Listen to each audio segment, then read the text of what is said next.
Week 5, day 3. I had an okay night of sleep last night.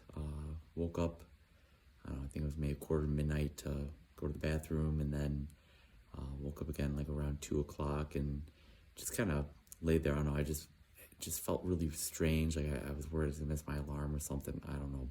But just kind of the last few hours just laid there. But still had a really good workout. Things have been going really well just with eating this week. Having half a dozen eggs for breakfast, it's just like crazy eating that many eggs, but man, they're so good. I just absolutely love eggs. And I remember there was a time where I would just do egg whites. Like it was like, oh man, the yolk, the cholesterol, the fat, that stuff's, not good for us. But that couldn't be further from the truth. All of this fat fear began with a guy named Ansel Keys, Dr. Ansel Keys, in the 1940s through 60s. And what he did was he took some epidemiological studies. And what an epidemiological study is it pretty much, it's a survey that is sent out to people. They fill it out, and the survey is going to be like, what did you eat on this day of the month? And it's like, how many people are going to exactly remember what they ate unless they're actually tracking what they're eating? And so when you're looking at these studies and where you hear them come out in the news, the first thing to look at is, okay, was this actually conducted in a lab? Or was there an actual experiment done? Or was this collected data from an epidemiological study? So what Ansel Keys did was he looked at all these different countries where they consume a high amount of fat. And he wanted to find a correlation between the high fat diet and heart disease. Well, what he did was he cherry picked certain countries that had both high fat diets and heart disease.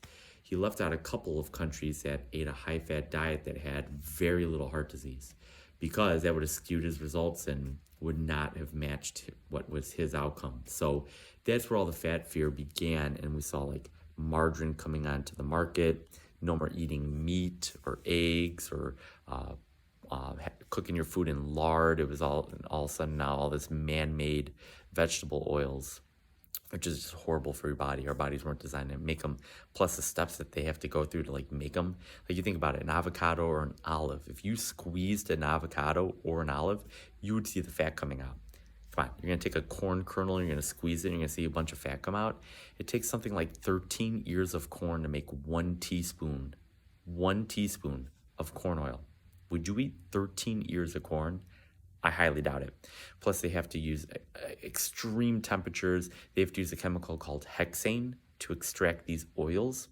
And hexane is a known carcinogen, like it does cause cancer.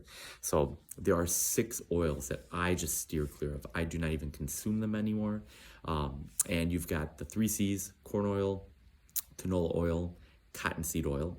And then you got the 3 S's, the big one, soybean oil. Then you got safflower oil, and then you got sunflower oil. Out of those 6, sunflower oil, if you can get like high oleic sunflower oil, that is derived from colder temperatures.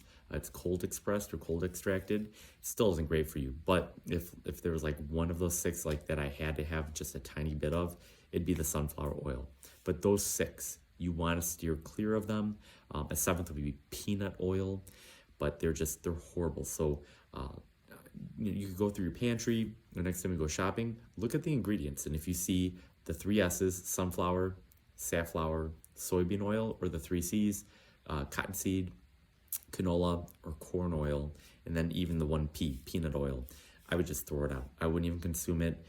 These things are highly inflammatory. They even have to put deodorizers into these oils because they smell so bad. Think about if you left a fish on your counter. After a few hours, you would smell that fish. Well, that's what these oils actually smell like. So they have to put a deodorizer in the oil to make them smell neutral. So these things are horrible. Even like when you go out to restaurants, because they are so cheap, because our government subsidizes our farmers to grow a ton of soybeans or a ton of corn, that the foods that are at restaurants are fried in this stuff, they're cooked in this stuff. So whenever I go out to eat out, like if I get a steak or something, I ask, can you please cook it in butter?